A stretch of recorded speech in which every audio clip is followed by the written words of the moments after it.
Thank you so much to Sharing Access at the Hunts Point Produce Market. They donate produce to us once a month, and this time we got a whole bunch of Perla Dulce Melons from Guatemala. Hello friends, I appreciate you being here. Please watch the video to the end so you can see the whole recipe and help me out. Would you please click like and subscribe so I can keep bringing you more recipes.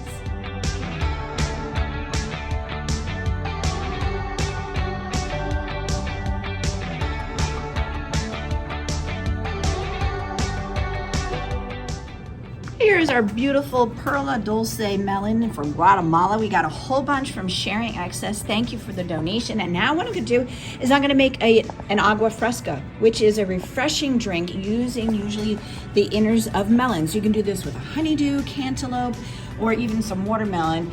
And it's a great way to use up the flesh that's inside and the seeds. So what you do is you scrape out the seeds and you save them. So usually you want to have more than one. So you could always put them in the refrigerator and accumulate a whole bunch in order to do this. So we scoop this out, and any of the water that's inside of there, we also then put into our bowl. And then just very simply, we're going to put it into our blender. And let me get this scooped out. All right, so there is the insides of one of our Perla Dulce melons. Now this is an incredibly sweet melon. It was ripened perfectly. And so all I need to add to it is 2 tablespoons or 1/8 of a cup of sugar.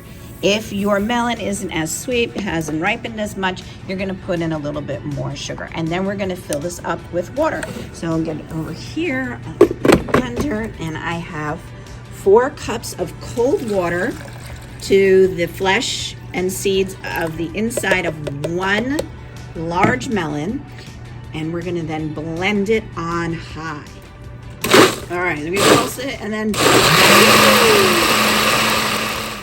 so I pured this about 2 minutes, and you can see most of the seeds have been broken up. And also, just one thing to remember, it's still winter outside and freezing cold. So I didn't put any ice cubes in it because I don't need a cold drink. However, if it's summer and it's warm and hot, put in about a handful of ice cubes. And then we're gonna strain it to get rid of those seeds. And we have this wonderful agua fresca. Here we go. Here is our beautiful agua fresca with a little bit of foam on top. Let me take a drink. It's delicious, refreshing with a little sweetness. Certainly is a great way to use up the seeds and the inside pulp of a melon. I don't like to waste anything and make something delicious out of every little bit of all of our produce, so we help create a sustainable culture. So thank you so much for watching my melon agua fresca, and have a great day and enjoy. Thank you so much for joining me in the kitchen. Leave me a comment and let me know how you like the recipe. For more recipe demonstrations, please click like and subscribe to Chef Victoria Loves YouTube channel, and have fun in the kitchen. Thank you.